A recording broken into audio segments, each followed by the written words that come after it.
and welcome to FPL Mate, your best mate for fantasy Premier League content for the 2022-23 season. My name is Dan, and today, for Game Week 9, I'm showing you my final Game Week 9 wildcard draft that I think you're gonna quite like, guys. So, I'm not on a wildcard personally, but if I was, I would be making something very, very similar to this. So I'm gonna go for it with you today. I hope you're gonna like it. If you do, please do leave a like on the video. It really helps out the channel so much. And do subscribe if you're new around here and you love FPL content as much as I do.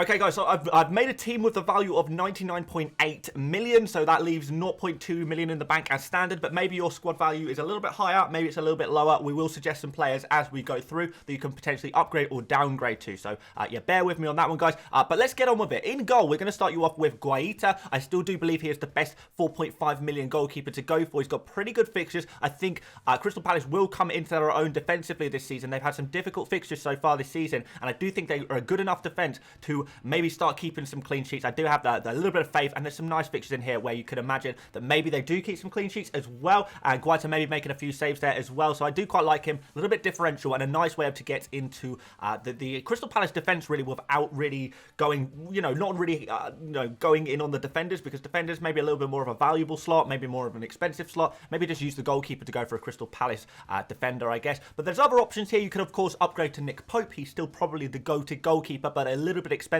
at this point. If Nick Pope was a bit cheaper, he'd probably be a shoe-in. And if you didn't want to, if you're happy to double up on Newcastle's defence, for example, then maybe Nick Pope is your guy. But he is an option as well. And maybe just as a little bit of a differential shout as well, maybe going for Jordan Pickford. You can double up with him and Begovic to have that 4 million goalkeeper and the 4.5 million goalkeeper in Pickford. That could be a decent combination as well. You imagine that players like Pickford are going to make a lot of saves, and I don't think Everton are such a bad defence that a lot of people make them out to be. So there's some different options for you, but I've gone for Guaita for the sake of this team. Next up, let's go into defence. We're going to go with Cancelo. I feel like he's like one of the most essential defenders to go for. I know he's got that missing fixture in a few game weeks, so if you're not feeling that blank, or you're a little bit worried about the Liverpool game maybe, the other option is to go for Trent Alexander-Arnold here. But I do still feel like it'd be kind of dangerous to go about Cancelo. You imagine in Manchester United and Southampton game, you've got at least one clean sheet, you would imagine, in the next two. City are just good for clean sheets, and Cancelo as well is always good for those attacking returns as well. I just feel like it's dangerous to go about the best defences in the league. You have to get in there somehow, I imagine. But I guess if you weren't going to pick any moment to not go for a Man City defender, maybe it is now, to be fair. But I can imagine a clean sheet against Manchester United happening. I can definitely imagine it against Southampton. And you know what? I wouldn't even be surprised if Man City kept a clean sheet against Liverpool. So maybe it's a case of go for Cancelo now, wait a couple of game weeks. When he has that blank, maybe you switch to Trent Alexander-Arnold then. That's kind of a similar thing to what I'm thinking of doing. Maybe even going for a Robertson instead if you want that slightly cheaper option and free up a bit of your budget. Next up, we're going to go for Rhys James. So really nice fixture for Rhys James. I do think Rhys James is probably the most, I don't want to say essential, but probably the player I would be most likely to go for in the defensive slots. If I had to pick just one defender to recommend to you guys on a wild card or just in your transfers in general, Rhys James would be the one. Like, he's got really good fixtures here. Crystal Palace, Wolves, Aston Villa, Brentford. We've got Potterball coming up. Potter has made some very, very positive comments. He's feeling positive about this Chelsea side at the moment. They've had a good amount of time now to get things sorted, get themselves ready to go under this new regime. We know James is going to be playing as a right wing back. We know he's going to be playing in a very advanced position, taking shots on, making crosses, doing the stuff that we like about him. And the fixtures added to that, it just looks like an absolute dream at the moment. So although James has been a little bit trolly so far, Chelsea have been a little bit trolly so far as well, maybe now is the time where we're really going to see the good scores from James. At least I'm pretty confident. I'm feeling pretty positive about this one as well. And let's finish off the defence with Trippier, a defender that I know a lot of people are going for. I know, obviously, if you have Nick Pope in goal, then maybe you don't want to double up with Trippier. I think there are some other options to go for. I mean, you could even maybe even go for Trent Alexander-Arnold here, and double up on some premium defenders, I guess. But maybe James counts as a premium defender as well. I don't know. Maybe big at the back is kind of dead, and therefore Trippier is just the one to go for. But I feel like Trippier, out of the three defenders here, would be the one I'd be most likely to switch about potentially. So if there's someone else you like the look of in terms of your defenders, Trippier would be the person I would sacrifice, particularly if you have Nick Pope in goal. But as a combination, I would say, in terms of a goalkeeper and three defenders, because three at the back is probably the way to go at the moment, I feel like this 4 is probably going to be the standard, the best 4, most optimum 4 to go for. So I like this combo at the back. Let's move into midfield. We're going to go for Heung-min Son first of all. And I do think this is kind of an optional one. I know some people are going to prefer to go for a Son, some people are going to prefer to go for a Kevin De Bruyne, and I do feel like genuinely there is an option to go for Salah here as well. I feel like Salah, because he has, you know, fixtures, he doesn't have that blank in game week, well, it's not in the 4th game week from now, so that's game week 12, right? He doesn't have the blank there, and after that, Liverpool's fixtures really do look quite good. So if you kind of feel like you like the look of this Brighton fixture, you don't mind the Arsenal and the Man City fixture, but then after that, you're happy to go with the West Ham fixture and the good fixtures after that, you think you might captain Salah, then maybe he's the one to go for. Alternatively, and this is probably what I would do, is I would go for either a Son or a De Bruyne in this slot, and then I would move to Salah, move that player to Salah later on down the line, which is why I quite like the idea of going for a premium midfielder rather than, you know, two premium forwards. I'd go for one premium midfielder, one premium forward. Therefore, you've got this slot ready to swap to someone else at the right moment. Now, Son is obviously showed a lot of form in that last game, scoring 3 goals. Is the Son we know and love back, potentially? You feel like in some of these games, he may be able to counter and do quite well against a team like Arsenal. On the counter-attack, we know what Manchester United did on the counter-attack against Arsenal a few weeks ago. Maybe Son can kind of replicate this similar performance to what we saw from Rashford. You can imagine that happening. And, you know, some of these fixtures are kind of, I don't know, you don't really know what to make of them. Brighton's a bit of a mystery. Everton, you say, is a reasonably good fixture. And Manchester United, again, a little bit of a mystery there. So, it's a bit of a punt. It's a bit of a risk. Maybe you buy that game, that Manchester United game week, you're swapping to Salah anyway, to be fair. But either way, I do like Son as an option. Madison up next. Now, he has got some phenomenal fixtures. To have Nottingham Forest and Bournemouth back-to-back is, look, it's a real dub. It's a real dub. So definitely Madison should be at the front of your transfer target list, whether you're on a wild card or not. This is definitely a player you want to be putting into your team. He's playing really well at the moment. I know people, and I keep seeing this comment, why would you go for Madison when Leicester are having such a bad season? Well, in FPL, we're not picking the whole of Leicester, are we? We're picking one player from Leicester, and Madison has been the star. He's got 4 returns in his 7 games in the Premier League he's played so far this year, which 4 in 7 is a decent return, especially as Leicester have had some difficult fixture. You imagine that in these slightly easier fixtures, Madison could do even better than that. But most of all, I feel like he's playing well. He's playing good football. He looks good. He's taking a lot of shots on. He's creating a lot for his teammates, and he could have had a mega haul in that last game week against Spurs. He really did look that good. So for that reason, I think despite Leicester's bad form, I think you can put that to the side and look at Madison as an individual and say, hey, I like this guy. I want this guy in my team. And that's exactly what I've done in my team. And I'm sure a lot of you guys will be doing the same. Zaha is next. I feel like Zaha, you can maybe wait one more game week before getting Zaha. But if you're on a wild card, I would save yourself the fact that, you know, you don't want to have to book in a transfer and force yourself to make a transfer next game week. It'd be better to roll it, wouldn't it? So for right now, just go for Zaha. The Chelsea game isn't ideal, but we do have enough faith in Zaha that maybe he can nick a goal, whether that's on the counter-attack, whether that's, you know, scoring a penalty or something like that, or just using his skill and, you know, his dribbling ability to get in behind and spin some Chelsea defenders. Hey, this guy can do it, right? After that, we've got Leeds and Leicester, which are 2 really nice fixtures where we're expecting Zaha to absolutely thrive.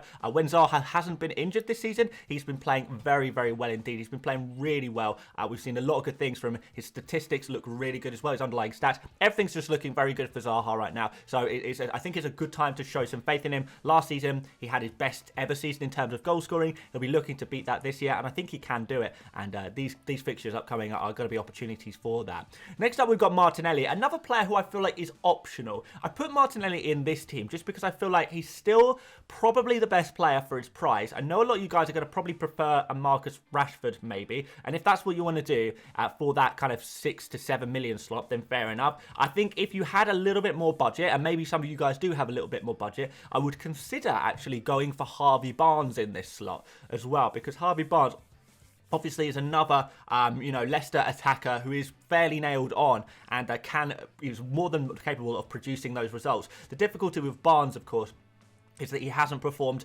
too amazingly, not as well as Madison so far this season. So it would be a little bit speculative, but we know about the quality of the player and what he can produce.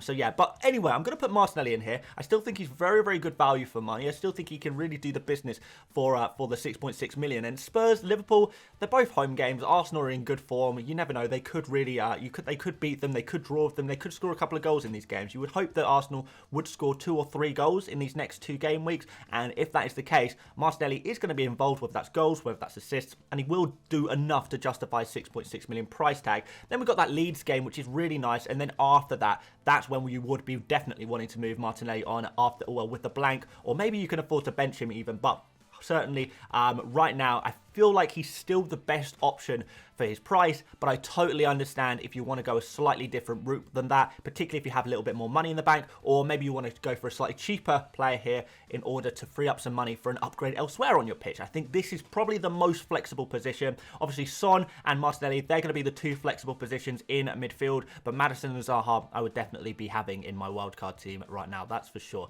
Let's move up front. Haaland first of all. No doubt about that. He was always going to be in there. He was always going to be in there. There's no doubt about it. So let's just move past it. He's going to score loads of goals. He's going to score a hat-trick every game week. That's what he does. He's a machine. He's a robot. He's insane. He's insane. And even with that blank in a few game weeks' time, there is no way I would be going without Haaland. You know, a lot of people have spoken about removing him even for that Liverpool game potentially. I wouldn't even be doing that. I still feel like he could do the business at Liverpool as well. So must-have player. I'm sure we all agree. Who would on earth would go without Haaland? You'd have to be crazy, right? Let's move on to Tony. I think Tony is probably another flexi position. In the forward slot, I'd say Tony is the player I'd be most happy to switch around to someone else.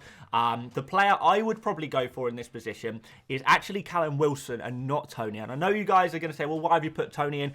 I wanted to put on screen for you guys a very standard template that you guys could, for yourselves, kind of mess around with. Like, go with the template at start and then kind of play around with it a little bit, add players in, remove players, see what you like, see what you don't like about it. But this is just a very standard, boring template, I guess. It's meant to be boring. But for me personally, I'd go for Callum Wilson in this slot because I think he'll do slightly better. But hey, Tony against Bournemouth is definitely a decent fixture, but I always feel like with Tony, you do kind of require those penalties in order to get the big hauls, and Wilson's on the penalties, and I believe Wilson is also better from open play when he's fit, and it looks like he is going to be fit for this game week. So all in all, yeah, I would go for Wilson, but for the sake of this video, I'm going to put in Tony because I know he's a much more sensible option, and I want to make sure I'm recommending you guys the sensible options, and then if I want to go for anything a little bit crazy, I'd rather do that for myself, but I do want to put that one out there. If you fancy a differential, Callum Wilson could be your guy. And then finally, let's finish off the forward line with Mitrovic, who I don't think is optional. I think he is one of the players that you absolutely must have. In terms of must-haves in this team, it really is probably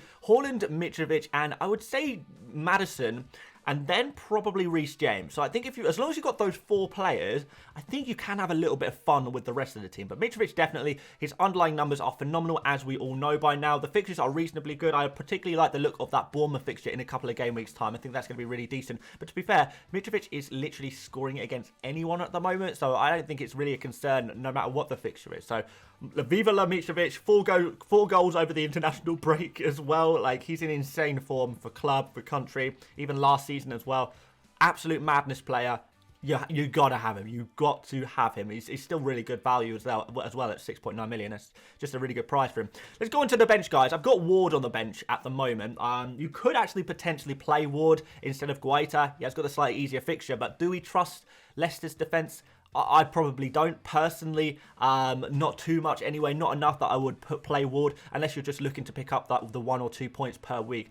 It is an option, but he's also an option, guys, to go for Begovic here if you're going for the Pickford combo. You could also maybe go for Iverson if you wanted to save just that 0.1 million. That's what I would probably do because I probably would never play Ward. And in that case, if you're never going to play Ward, maybe just go for Iverson, save 0.1 million and be done with it kind of thing. So, yeah, that's an option for you too. I put James Justin in here, who is a kind of an interesting option. 4.3 million. He's got a couple of assists so far this season.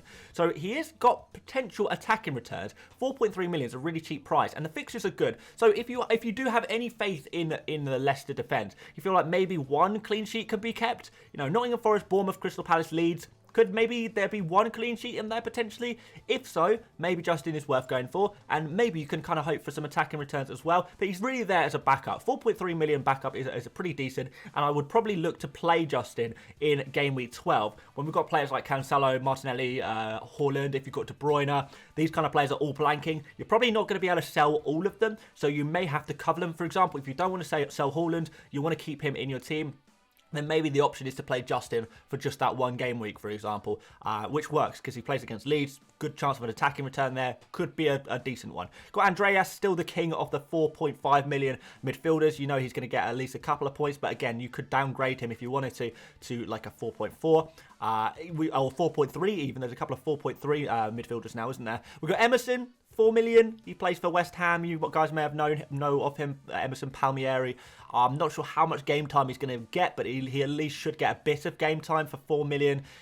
Hopefully you're never going to go to your third on the bench. Hopefully you're never going to need to go that deep into the bench. So does it really matter that much? Maybe you go for a 3.9, or maybe you do want a player who is a playing player, in which case it's pretty much only Nico Williams at the moment. And even him, he could get rotated with Serge Aurier. So it's kind of barren at the 4 million mark at the moment, particularly while Patterson is injured. I mean, you could just go for Patterson, for the long term, but he's not going to be available for a month. It's kind of a bit of a barren spot, that, to be fair. So yeah, maybe don't depend on it too much, or hopefully you guys are not going to depend on it too much. Anyway, right, guys, let's stick a captain's armband on someone for the sake of the video. Haaland, I think it's sensible. Yeah, Haaland is going to be the most popular captain of the game week. I think the second most popular captains, by what I've seen, are going to be Salah and Madison. So we'll put the vice captain on Madison as well. But yeah, they're going to be your 3 top picks. If you're feeling sensible, you just want to hold position, you're doing well, you want to keep that flow going, go with Haaland as your captain. If you really want to be differential, you want to try and take a little bit of a risk to see if it can pay off, Madison and Salah are potentially your friends there in order to try and, take a risk and jump up in rank. But do be aware that if that doesn't go right, you could find yourself seriously behind. So just a warning there, guys. If you are going for a differential captain, it doesn't always go to plan, okay? I want to have a look at this team from a Fantasy Football Harbor algorithm point of view. Do the robots like this team? And I can reveal to you guys that the robots actually love this team, which is really good to see. This has got a team rating of 99%. That is very good. So the algorithm, the underlying stats, are all pointing towards this being a fantastic team. And we can even actually improve it a little bit. Like Justin and Ward are actually predicted to score quite well, actually. So we can actually, for example, if we put Ward on, then he's 4.2 predictive points. We put Justin on for Trippier, maybe. Trippier only predicted 3.5 in that Fulham game. Then that boosts us up to 100% team rating and a predicted points of 61.5 in this game week, which is pretty decent. Yeah, that is really nice, isn't it, to be fair? In terms of trying to get the perfect algorithm team, that's kind of exactly what you want. So, yeah, maybe you could do something like that. You could play around with it a little bit, maybe mix some things up. For example, if we take out Martinelli, I think if we switch Martinelli to Rashford, we get even more predicted points as well. Oh no, because of his injury, maybe not. But still, look, I'm sure there's some decent players. Let's go into midfielders, see if there's anyone else highly predicted by the algorithm, because I think that Martinelli slot is, you kind of do have that option to go for someone else. 4 game week prediction. Decadeva Reed, Alassane Maximan, Willock are up there as well. Obviously, Harvey Barnes is rated very highly in that as well, but we might have to remove one of our cheap Leicester players, maybe remove Ward or Justin to fit Barnes in. There's different options there, guys, but basically, this team is pretty mad for the algorithm. So the robots like it, I like it. I hope you guys are gonna like it too. Basically, don't forget to go out check out this optimization My Team tool in the description if you want to.